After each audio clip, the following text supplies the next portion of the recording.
Right. Dick Del Hagen reporting in here to answer some questions. It's been quite a while, fellas. It has been quite a tremendous amount of time. But for those unaware, it's because ultimately I suffered a devastating knee injury to, worst quad tear imaginable, pretty much. Freak thing, ruptured, ripped off the bone on both ends, all ripped in half. Worst case scenario. This is as bad as it could have been. It was rough, but I was very busy before that. I was on the road. I was averaging on the road 6 days a week, only one full day at home. So it's one could wonder, if it was the wear and tear and led to weakening. Maybe there was a slight bit of tendonitis that built up. Not sure. And then maybe there was some trauma that occurred and lack of warm up or extensive warm up. I always warm up the best that I can, but essentially you learn from injuries, right? Especially when they're devastating, surgical injuries. And I got a lot wiser, more knowledgeable. I matured a lot after my first surgery, the ACL meniscus. And, I'm learning a good deal now. As much as injuries suck, they really, it's like I always say, it seems like a curse, but it's also a gift. It's the gift of knowledge, the gift of experience, the wisdom that you acquire with the experience. So, needless to say, I finally reached a point. This is why I'm getting back. Life is kind of normalcy has returned, essentially. I'm still rehabbing like a beast. I rehab every day for 3-4 hours because I work with a physical therapist, usually 5 days a week for about 2.5, sometimes 3 hours. But then I go for walks. I walk about 3-4 miles a day. I swim now as well, very gentle swimming. I do that for the sake of, I'm talking about just like gently kicking in an inflatable, so I don't have to even, really work hard. It's just, just moving the joints. And then I'll ride the stationary bike too. So I'm rehabbing like a beast, but I'm recovering really well because of that. My surgeon told me that with this injury, usually you never get back to 100%, but someone like me, like my job essentially right now is rehab. So he's fully confident that I will get to 100%. I will get back to 100%. So I just look at it that way. And I look at it as, I was on the road 6 days a week. It was hard to really attack the gym. It was hard to eat, as much as possible. Sleep, it was you know what I mean? Some nights I'd sleep 3 hours, you know what I mean? Depending on when I would have to catch a flight and stuff, waking up at 3 a.m. to catch a 5 a.m. flight. So, this is a really golden time to not only get the knee back to, hopefully get it back to hundo, but also made some sick, succulent gains, right? So that is a gift, and the gift of just being able to, obviously take this all as seriously as possible, but also embrace my family time now, which really I didn't have any much. I didn't really, I saw my daughter maybe 2 hours a week. You know what I mean? Like when I was on the road, because I would get home and she would have, her nighttime activity. She would go from school to like gymnastics or dance, and then she would get home from that at, say 7, but she would get ready for bed, 8, 9. So 2 hours really. So that's been good. And just, now that I have a little bit more downtime, I can connect again. And I went through some of these questions, and guys, it's crazy. Like, I used to I used to write like responses and stuff to the questions, or if I was going to answer questions on videos, I would kind of write a response, but also say I'm going to address it on a video. And I'm just so backed up on the questions now. Like, I mean, I got questions from back in July, I think it is, so almost a year ago.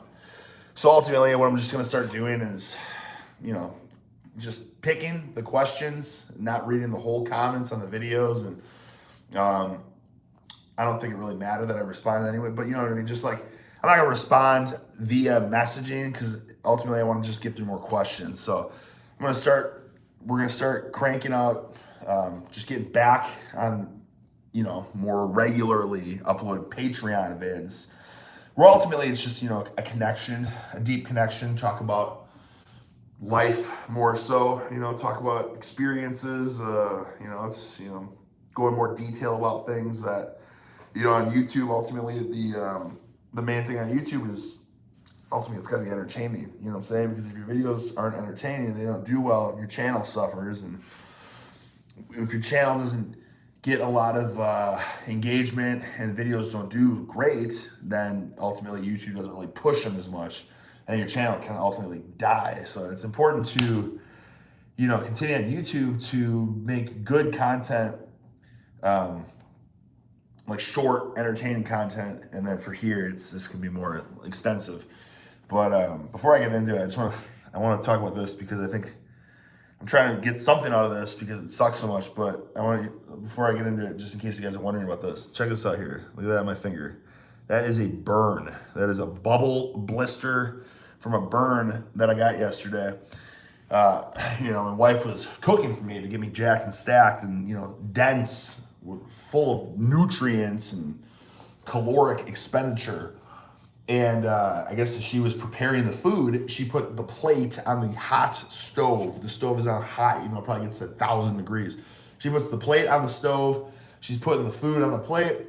Of course, she picks up the plate as you would from the sides where it's not hot. She hands me the plate. I, grab it like so as I would because she's holding the sides. So I grab it underneath and it puts 10,000 freaking degrees directly in my hand. And I swear I was holding this plate. I couldn't have been holding this plate longer than, 1-2 seconds. Cause you know what I mean? Lots of profanity. Oh my God, instantly put it down. And look at that. Look at that. That's how hot that plate was. Blistered, bubbly skin. So I was pissed, my wife. I was pissed. But I told her, because she felt bad. She didn't want to hurt me intentionally, you know what I'm saying? But I said, listen, as much as it hurt, I said, at least, you know what? We're going to laugh about this. Once the pain starts going away.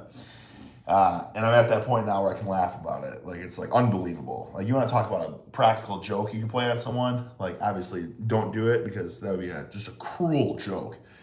But, for like a Jackass movie or something like that, that could be a stunt, you know what I'm saying? Handing someone a plate of food and on the bottom of the plate, it's 10,000 degrees. I'm just lucky that I wasn't like laying on the couch or anything and she like placed it on my chest or something. Or if I was sitting and I put it on top of my dong or, you know what I'm saying? Anything like that. Like, oh my God. Like if it did that in 1 second.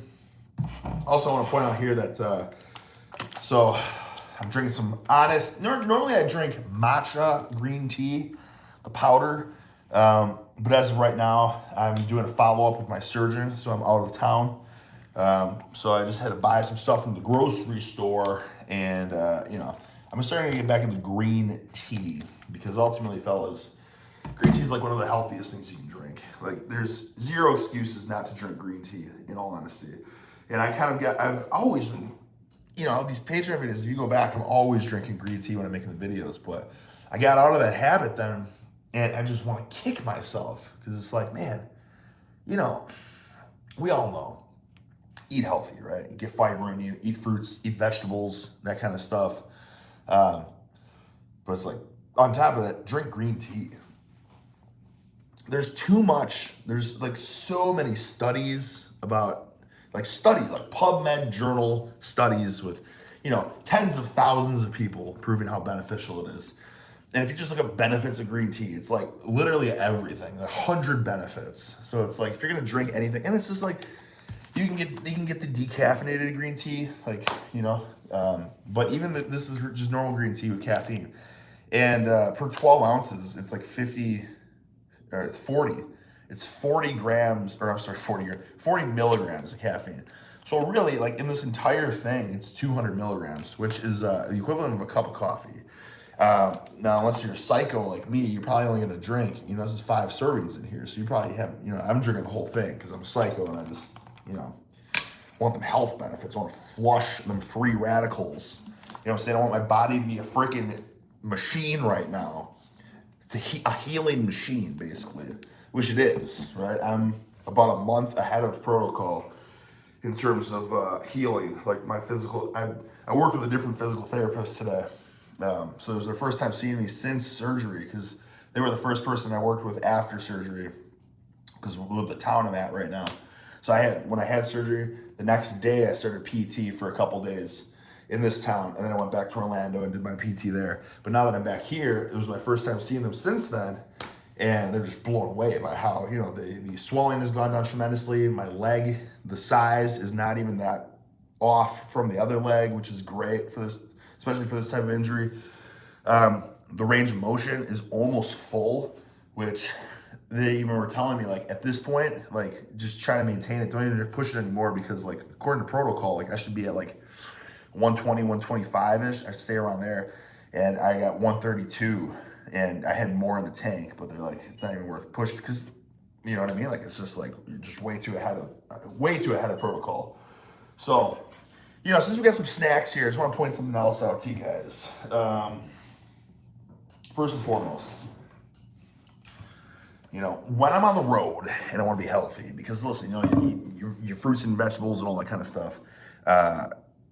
Like, vegetables are great with like dishes, you know what I'm saying? But like, if you're on the road and you can't cook or anything like that, then this is a good go-to. I like to get this beet juice. This is a beet ginger turmeric blend, which is, you know, incredible, right? But usually I'll either get like a beet juice, pomegranate juice, and then, you know, get a dark chocolate. This one's only 70%, which is not that dark. Normally I go darker. You know, I've even gotten 100% before, which is just nasty. But I usually would get like 90 or like 88 or whatever they sell it as. But I just figure, you know, I worked hard today. You know what I'm saying? I PT'd for a long time, and I worked out on top of that, so whatever, I don't really care. So I got 70% with some almonds in there as well. And then, you know, I've learned, especially because after I had surgery, for whatever reason, all I craved was fruit. Like after surgery, I don't know if it was the painkillers or what it was, but it must have been the water or something that drew me. But all I wanted was like cantaloupe, watermelon, pineapple. And it just told me that, like, when I was in that extreme, vulnerable, you know, injured state, my body was craving fruit. So I figured, you know, now I'm not as injured, I'm not as vulnerable, I'm still healing a lot, but like, so I'm sticking with the trend, right? So on the road, just got some, you know, some sliced pineapple. But something else I'm getting back to for workouts is watermelon. For a little bit there, I used to have a watermelon, and I would just scoop out all the watermelon in a blender and blend it, and it just turns it into watermelon juice, and it's delicious. And you just drink all that, because it's like a natural source, a ton of it, a natural source of L-citrulline, so big pumps, right, and lycopene, so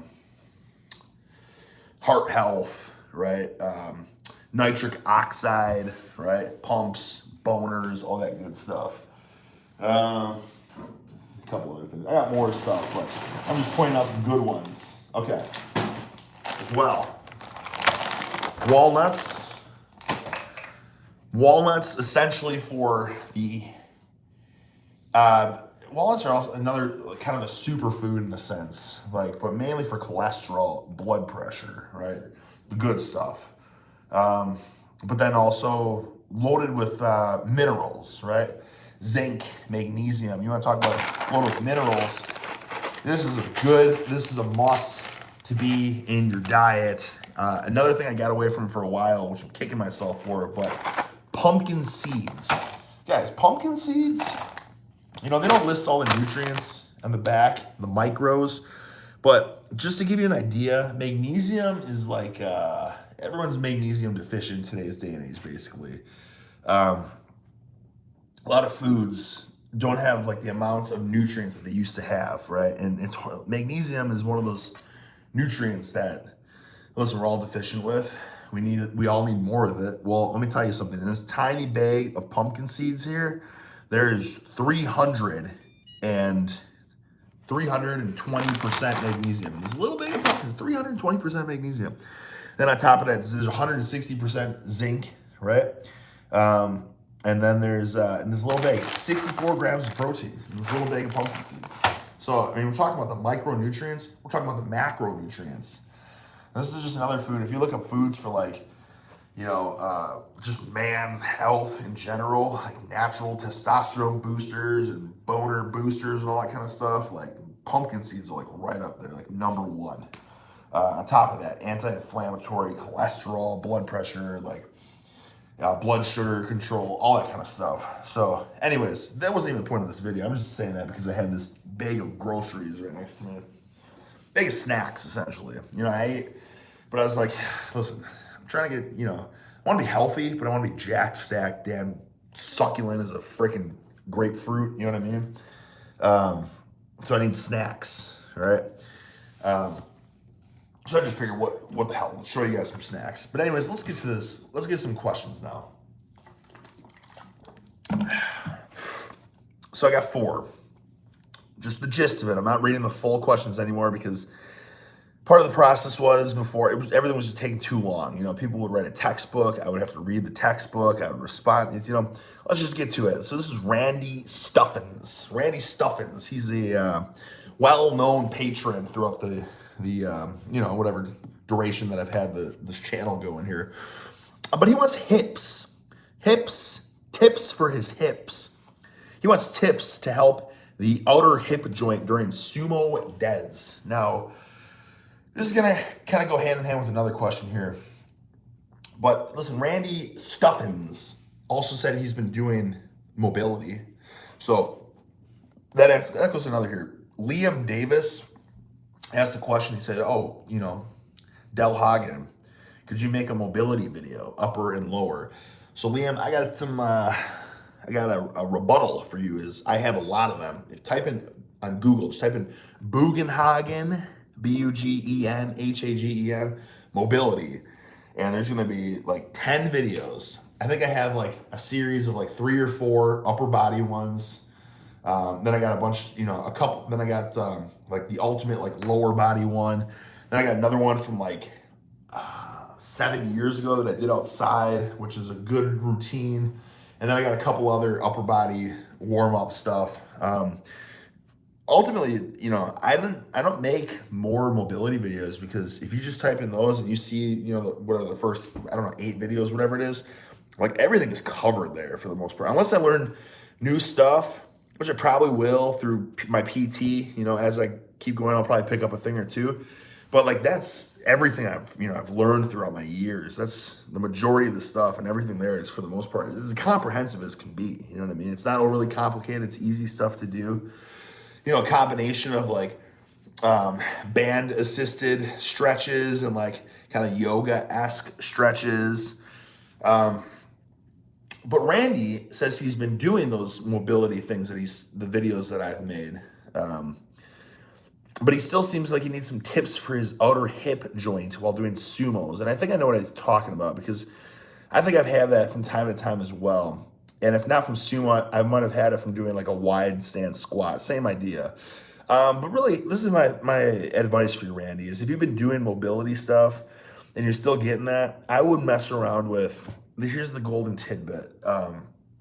We all know squats and deadlifts and, barbell stuff, lunges.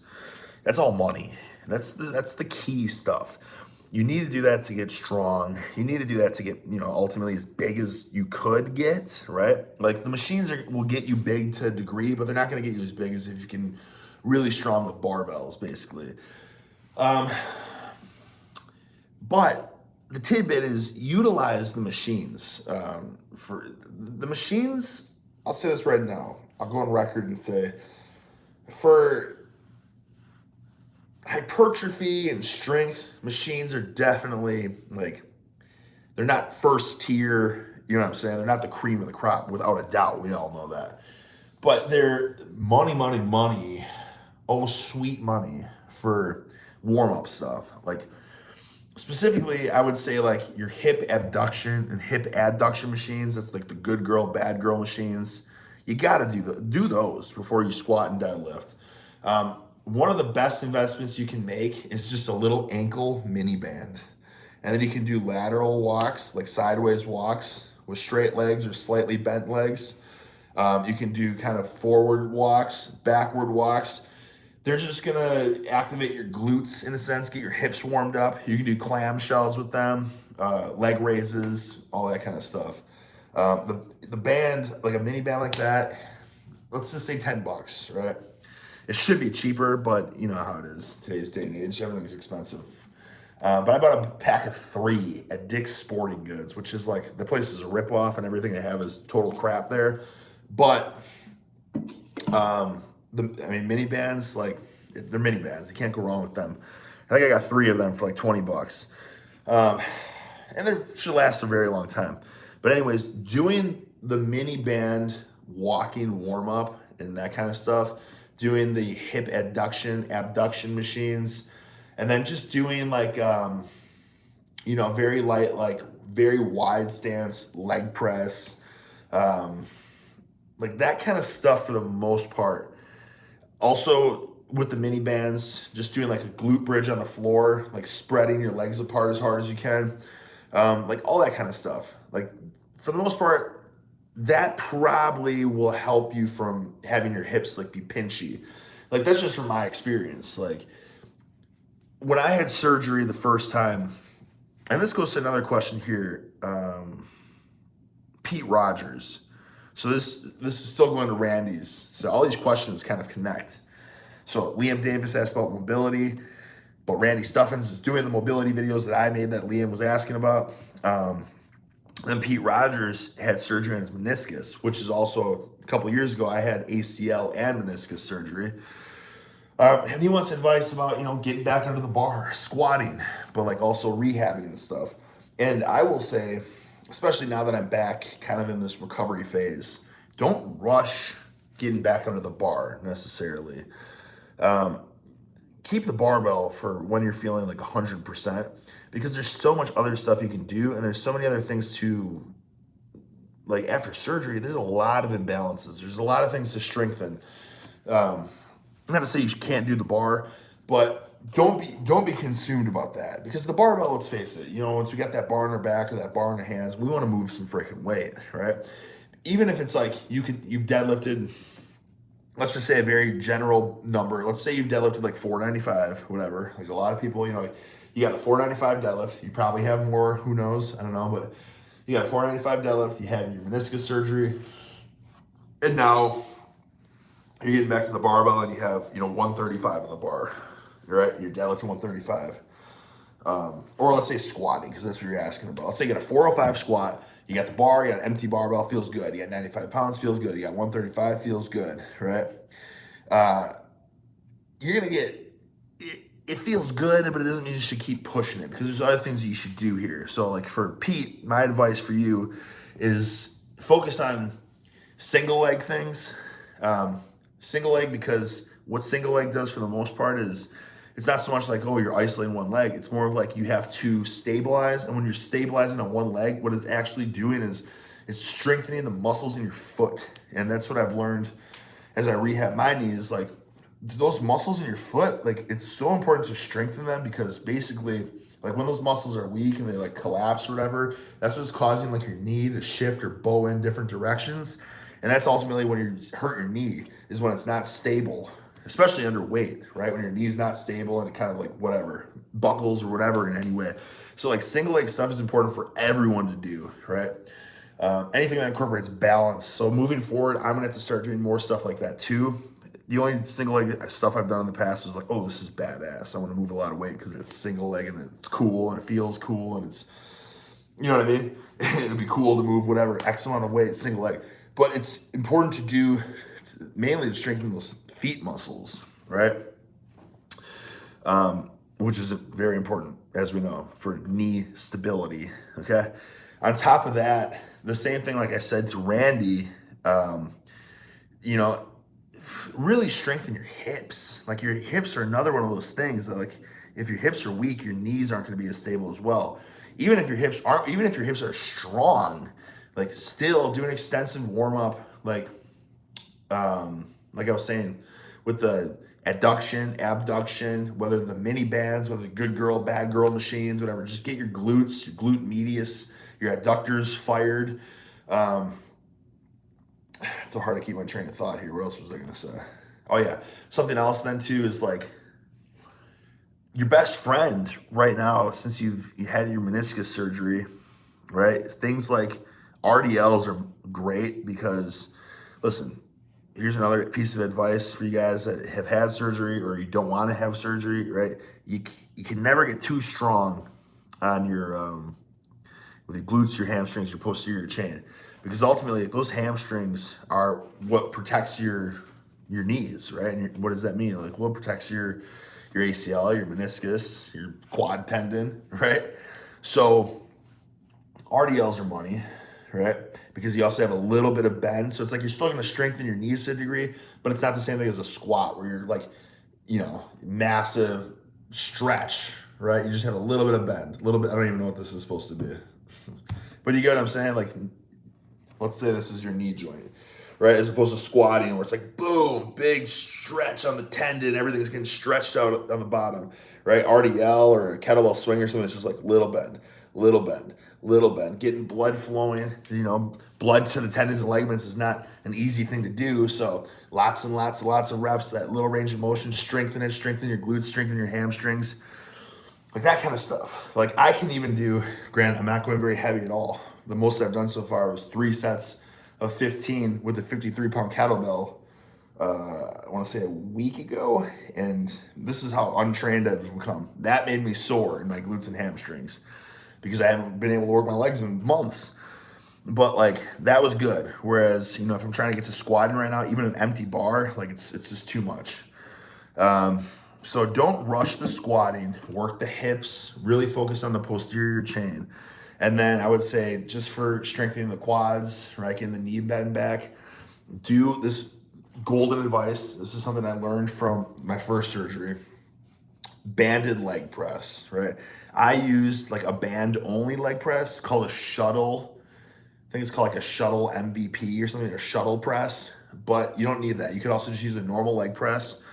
And just put bands on it instead of like plates, or just not a ton of weight with plates, but then a lot of bands, because obviously, right, you're really loading it up on that end range of motion where you're very strong, and on the bottom where you're weak, right, and you don't want to load up your tendons and ligaments too much. There's hardly any weight, but then you're still getting the range of motion, right, and then you got the strengthening out that's the best rehab for your knees. And I would, again, that doesn't even just apply to people recovering, right? That goes for everyone if you want to just have really, really healthy, strong knees. So I think moving forward, a big downfall of mine was, this is a big downfall of mine, we're just talking right now, was I was lifting in my garage, right? And when I lift in my garage, I only do the heavy barbell stuff. And it's great because this is stuff that makes you strong and jacked and all that. But it's like you could be more bulletproof if you had access to a wider array of equipment. So what I'm saying essentially is like, maybe I'm gonna have to buy a leg press so I can do like sets of 100 with the bands on or something. You know what I mean? Or I go to the gym once a week and do like hip machines and banded leg press, banded hack squat.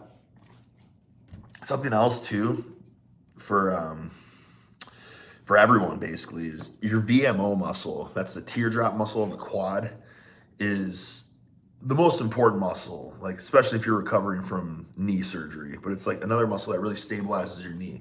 But if you have knee surgery, that muscle is the first to go, and it becomes mush, and then it's hard to contract, and it's really hard to develop. And the best way to really hit the VMO harder than anything else is a leg extension. The only thing is, leg extension is really hard on the ACL when you're, let's say this is your knee. You know how you have the weight here and you're kicking, right? You're kicking. So, it's good to kind of set it instead of starting here, even here, just boom, boom. But then I could argue as well, if you can have a way to band it, then where it's light on the bottom, heavy on the top, right? I mean, ultimately, I think a lot of advice for all this stuff is like for people with knee issues or want to avoid knee issues or anything like that is, do a lot of high rep sets with banded assistance, because when you're in that vulnerable state where your tendons and ligaments are stretched out, it's lighter. And I mean, ultimately, I guess if we want to make this more general, this could apply for everything, couldn't it? Because it's no different like on any other tendons and ligaments. So I guess what I'm trying to say here is, if you haven't already been doing it, find a way to incorporate like banded assisted or banded resisted, very high rep stuff, maybe once a week, something like that. Because first of all, the high reps, they're going to blow you up. It's a different type of stimulus you might not be used to. You might tap into new fast twitch fibers that you weren't able to hit with other lifts. Maybe you'll get bigger pump than ever before, right? It's a different experience. You work some stabilizers maybe differently, but more than anything, another way to really strengthen your connective tissue. But Randy, I mean, ultimately, back up to you. I mean, ultimately, I think the thing is just try to focus more extensively on a hip warm up, right? Hip extension, hip flexion, kettlebell swings, right? Leg raises, like lateral leg raises, mini band walks, hip thrust machine if you have something like that. We talked about it, but I think that because you're already doing the stretch and stuff, so I think that would be the best way for you to go. Now, last question here is from Vladislav. He wants to specialize in bench, but he doesn't have a spotter and he doesn't have a power rack. And he's wondering, does a hammer strength machine work like the same? And hammer strength, and here's the thing with machines. This is, these questions are all related in a way. Machines are not going to get you as strong and as jacked as the free weights will. But machines are good to work around injuries if you have something like a nagging pain. Like I can tell you right now, like for everything I'm doing, like at the gym from time to time, especially because like I'm all over the place, but let's go to the gym from time to time. This is why machines for me right now. PT for physical therapy today, very light leg press, right? Great, right? It'd be harder to do that with a free weight, right? Because I could really single leg, locked in, it's stable, whatever. Also, because I'm going to the gym and I'm pretty much working upper body every single day, because all I can do is rehab my lower body, right? If I just did free weight stuff nonstop, because I don't have any breaks right now, tendonitis would be crazy or whatever. So, I'll do a little bit of free weight, but then I'll also do machines, whatever, that feel easier on my joints. But like, if we're talking about like no tendonitis, no aching pains, nothing like that, you just want to get as strong and jacked as possible. Bench press versus a hammer strength machine, bench press all day, for sure all day. Because a hammer strength machine too, you're just stuck in one groove really. Whereas a bench press, like you can go wide grip, you can go narrow grip. I know you can do kind of the same with the hammer strength, but it's not the same, right? You can use different grips, right? You can use reverse grip. If you have a neutral grip bar, right? Any of that kind of stuff. You can go decline, you can go incline, you can press higher, you can press lower, like on the bottom of your sternum, you can press like guillotine press. Like there's just so many more options with a barbell. But if you're just talking about one movement pattern versus another, whatever, still bench press, because the way that you can really lock into and engage your lats and leg drive and all that's a total body exercise. And a hammer strength machine, you can kind of do that, but you're more locked into this weird seated position. It's not a full body exercise. And then on top of that, it's just hammer strength machines, not as many stabilizers and stuff too. It's just less organic movement. So I would say, if you can, specialize in the bench press. Now he's asked, how would I go about doing that if I didn't have a power rack or a spotter? Well, I thought about this plenty actually, because like I've been going to a gym just because my garage is cluttered and kind of dangerous right now. As someone recovering from serious knee surgery, so I just go to a gym. You know, as my knee gets better and heals more, I can clean my garage and get it more organized. But for now, just go to a gym. And it's like, if I wanted to max out, how would I do that? And ultimately, what I've come to the conclusion of is you could just, if you have like a box, a lot of gyms have like plyo boxes. You could use plyo boxes. You could use bumper plates. You could stack bumper plates. Just put them on the side, like measure it out so that when you put the bar down, the plates touch whatever, you know, like, or if you like collapse your chest, the plates, you know, they can touch the plyo boxes or touch the plates. Like just stack something. Like you can create like a safety. You know, it's no different than like the Olympic weightlifters, you know, they do the jerk blocks or whatever. Like they're like boxes and they have the barbell there so that they like, you know, boom, they can just drop it on the boxes. You understand what I'm saying? So like, it's not that complicated. Like basically put a box on one side, a box on another side, that if you fail, right, like it's, your plates are resting on the box, right? Basically it keeps you from, you know, crushing your chest or decapitating yourself, right? And then there you go. And you can't, and you gotta have something like that, right? Yeah, just as long as you have one safety catch. And that's really the only solution I can think of if you don't have a power rack, or because if you had any type of other, geez, I don't know what your gym setup is like. I was gonna say you could also kind of hang like towing straps or something so that if you failed, you could rest it on those, but I'm assuming you'd have to have a power rack for something like that, or you'd have to have your bench press underneath something high that you could suspend the straps.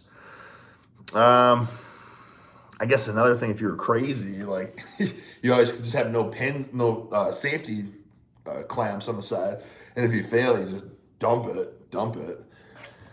But also, you don't listen. You don't necessarily have to fail, anyways. Like you can still specialize. Let's say you don't have the plyo boxes, you don't have bumper plates to stack, you have nothing to stack, nothing to catch it if you fail.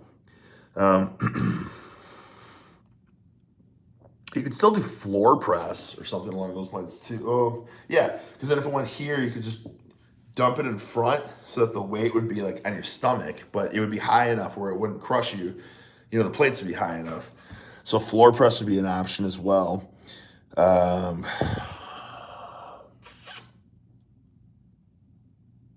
I just had another idea. Oh yeah.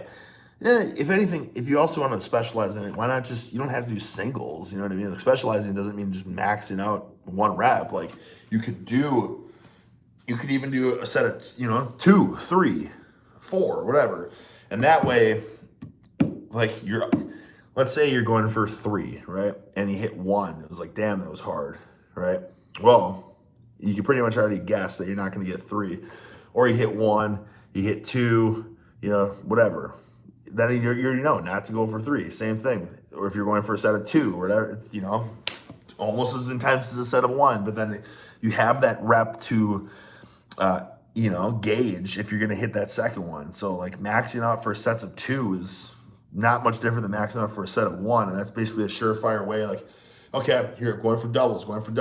You know, oh man, that was a super slow single and I was going for a double. Well, rack it. You know what I mean? Like that's, you essentially failed, but without having to crush yourself. So that's how I would do it. Not saying you can't use the hammer strength machines, like, but if you're gonna use the hammer strength machines, just do them for like a unique way to get a pump. Like I bought a lot of hammer strength machines back in the day, but it wasn't for like, oh, I wanna like, you know, get really strong in a hammer strength machine or like max out a hammer strength machine.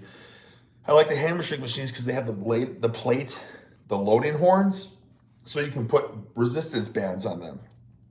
So the hammer strength machines were really easy to band for resistance.